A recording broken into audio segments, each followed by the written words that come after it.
future president, I am committed to being the driving force in empowering skilled workers, setting industry standards, and building a future where craftsmanship is valued, respected, and rewarded.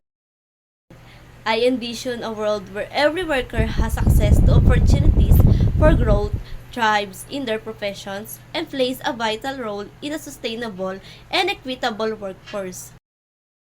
Through strong leadership, policy advocacy, and community engagement, I will champion fair wage, skill development, and a culture that truly honors the contribution of skilled professionals.